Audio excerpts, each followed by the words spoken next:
Hey, what's up, everybody? Welcome back to Film Don't Lie University, where we are applying film study every day to a fantasy mindset. I'm Brett Kollmann, that's Chris Harris, and you can both follow me and him on our respective channels. We do film study every single day, every single week, to try to make you guys better fantasy football players. And Chris, I think our subject today is the most unheralded aspect of elite quarterback production in the NFL, and that is pocket presence. Yeah, I mean, it's a big one. Really fun, actually, to look for plays that illustrate this, to illustrate what you and I look for. I'm really looking forward to it.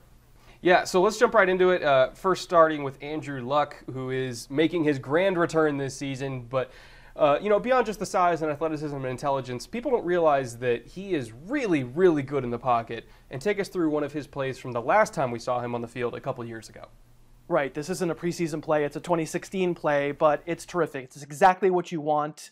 There is a free rusher, so you step up, you buy yourself time in the pocket, and you get it out quick, especially if you throw toward the blitz, right? So it's presence by the literal definition of the term. I think we throw around, what's presence mean? Like pocket presence, it means having the presence of mind to keep your wits about you when something's going wrong. So pressure's coming off the left edge, improvise, step up, and do all the things you need to do to keep the play alive and not take a huge hit and then get the ball out and make a gain out of it. Yeah, and I think it's just realizing quickly that if this guy is coming free, that means that nobody's covering the flat. And it's having that kind of automatic understanding that if they're going to come at you with pressure, they're going to have a weakness. And Andrew Luck is quick enough mentally to find that weakness and exploit it for a first down. And I think the godfather of pocket presence, somebody who I know Andrew Luck studies every single year to up his game in the pocket, somebody that everybody should study, is Tom Brady. And I feel like we can't really talk about pocket presence without breaking down this play. It's one of my favorite plays from Brady last year, and it shows how even 40-year-old men who are not athletic in any sense of the word can still be masters of mobility inside the pocket. And you can watch him here against the Bills. I mean, first it starts off with kind of identifying the pressure coming up the gut off this twist, and he kind of effortlessly maneuvers himself to the right, just kind of sliding into the soft spot, stepping up away from the edge pressure, and then recognizing that stunter kind of coming back the other way to try to clean him up. So he kind of puts his foot in the ground and steps back again. He's really just kind of working within a 3-yard box here, not doing anything fancy, not really showing off any sort of elite athleticism, but just kind of understanding the lanes that pressure creates for him to work in. And of course, he finds Gronk for a big gain after that. So you don't necessarily have to be an elite athlete to have great pocket presence and avoid a rush. You just have to understand the angles that are coming at you.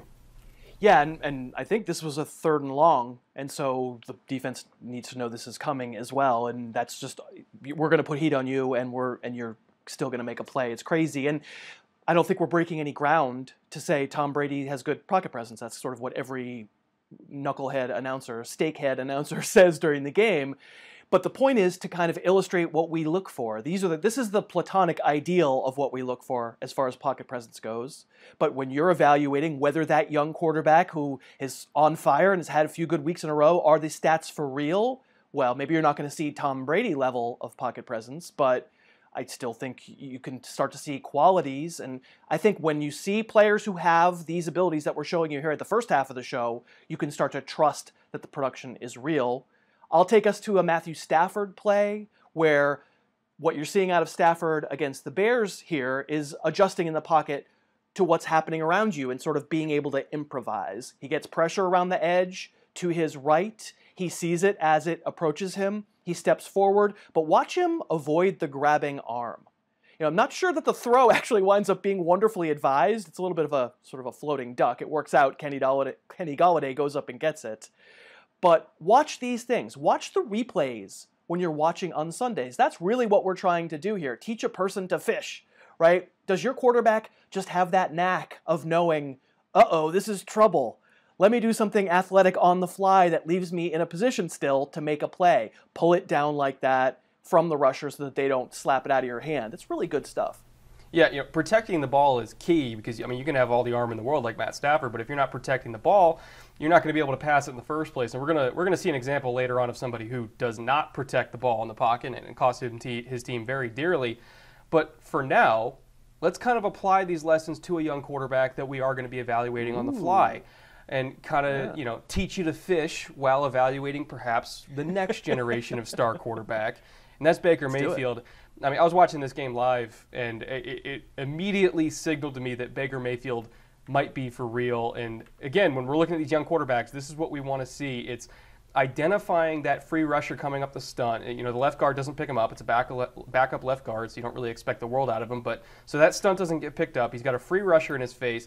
And watch how he kind of identifies the angle at which he's rushing from. He's kind of stepping up, avoiding that angle, but he doesn't step up too much. He just steps up just enough to find the soft spot, stops short within the front of the pocket, resets his feet quickly. His eyes are downfield the entire time. That's, again, it's one of the most important things, is he's not running from pressure. He's just shifting from pressure while his eyes are downfield, and he converts on 3rd and 18 here. It's a huge down. It's his first big third down of his career, and he's able to avoid that free rusher and convert. I mean, this right here is letting me know that Baker Mayfield might be for real. It's about feel in the pocket, and I don't think it's that hard for the people who are carefully observing these players, even just as you're watching the game on Monday Night Football or Sunday, just watching the game. To pay attention to stuff like exactly, you just did a great job describing that play. It's exactly right. You get a sense that that's not a player who's panicking despite a lot of chaos around him and a long down and distance. It's pretty good stuff. Quick break to mention that we're sponsored today by Leesa. If you want to talk about pocket presents, my Leesa mattress sure has good pocket presents. Not sure what that means, but I can say I do sleep on a Leesa mattress, have for a couple of years, and it's really changed my life. My back is so much better now that I sleep on a Leesa mattress. Now, just because I say it's comfortable doesn't mean you'll think it's comfortable, and Leesa knows this. So they give you 100 risk-free nights to try out your new mattress, sleep on it, make sure you love it, and if you don't, call them up. They'll arrange to get it picked up. They'll refund you. No questions asked. Leesa donates a mattress to a shelter for every 10 they sell. They plant a tree for every one they sell, and we can get you a really good deal. If you click on the link below in the show notes, we'll get you $160 off your Leesa mattress or $235 off the Sapira mattress. Thank you very much to Leesa for sponsoring. Let's watch some more film. So let's get back into it, and we just looked at a preseason play from Baker Mayfield a second ago. Let's look at a less good preseason play from Patrick Mahomes as we start to show you examples where players didn't show the best pocket presence, and that can tend to lead to maybe the mystery stats going away, and suddenly your fantasy player isn't what you thought you were picking up. So here's Mahomes, and it's back in week 1, and he's feeling the pressure on the edge. He doesn't really settle. He doesn't find the soft spot in the pocket. Instead, he kind of goes too far. And let's put it this way. It looks like on his mind in the middle of this play, he's more thinking about evasion. He's more thinking about how am I making sure that I'm not getting hit as opposed to keeping his eyes down the field and staying in control. And in the end, as you see, sort of runs straight into a sack. Yeah, it's cover 4. He wants that deep post on the outside corner off cover 4, which would be a good read. It's open, like as long as the ball is well placed, like that would be a big gain. It's not a bad read. It's just he doesn't throw it. I feel like he got a little bit spooked off the edge, and he kind of expected that rusher to come back around. But again, part of pocket presence is understanding that if they're coming at you from a really sharp angle and you subtly step out of the way, they're not going to be right on you. It's going to take a little bit of time for them to correct their angle. Like you can see Duke Elijiofor, he's the rookie that almost got him here. He's not immediately on his back. Like he has a few seconds after he clears that first angle to get this throw off, but he kind of crow hops like way up to the front of the pocket, and then for whatever reason doesn't throw that post, even though it was open. So I feel like the pressure kind of froze him a little bit while reading, and he went way too far and stepped into a sack that he really didn't need to take. So again, it's about learning the subtleties within the pocket. You don't have to work within a 5-yard box. It's like a Tom Brady 2 or 3 yard box, and so he's got to improve in that area. And Case Keenum is similar. And I understand Case Keenum, he had a good year statistically, and he went to the NFC Championship game and all that, but it doesn't mean that on tape he was a perfect quarterback. There's still a lot for him to fix. And it's something that we need to keep an eye on when we're evaluating all these kind of fantasy darlings that people are looking at for 2018. And you can see this snap from the AFC Championship game.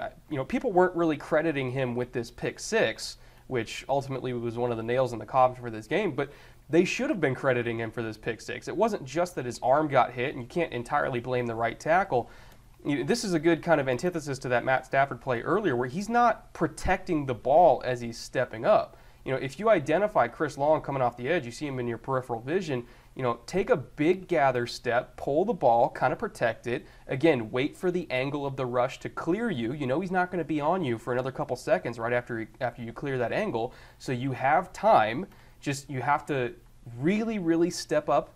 Not too far, but you have to step up, find the soft spot, protect the ball, and then you can throw. He tried to step up while throwing without protecting the ball, and it led to a pick six that ultimately could have ended their season. So, again, it's subtleties within the pocket that make very, very big differences on Sundays.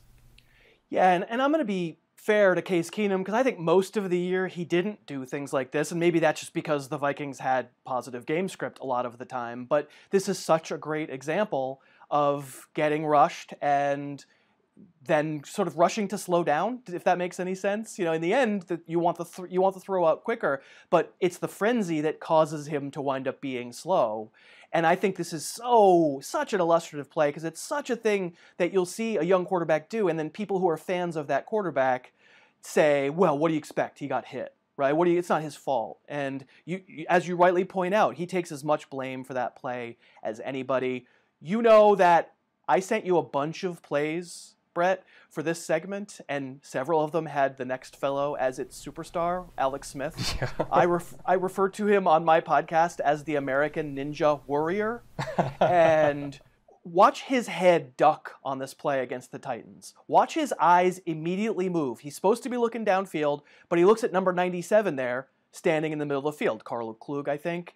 And if you're staring at that guy, methinks you're not going to be able to convert a 3rd and 9 in a playoff game down 1 with 3 minutes to go in the game.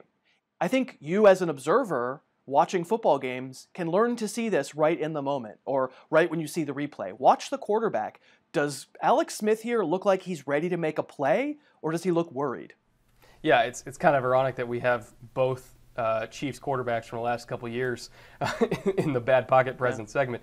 But, this was one of the reasons why they got rid of Alex Smith is because they wanted to see if their young quarterback would not freeze in the pocket when he's given a coverage he doesn't expect. Like, you can almost kind of see the panic set in of like, oh, God, it's two-man with a QB spy. What do I do here? When it's like, Alex, you have time. You don't need to panic. You've got the backside in cut with Kareem Hunt. Just progress through your reads, be an NFL quarterback, and move on to the next down. And for whatever reason, he just completely breaks down as soon as he gets a coverage he doesn't expect. And this is he's worrying, but it's worrying for me to watch this on tape as well. And I think one of the only things worse than that snap was Tom Savage's performance in Week 1, where he got sacked 10 times. And I know we can say his offensive line was bad, but if a quarterback gets sacked 10 times, it's not entirely on the offensive line. Like, the quarterback can take some blame for that too, because it's almost impossible for an offensive line to get beat that much to give up 10 sacks on their own.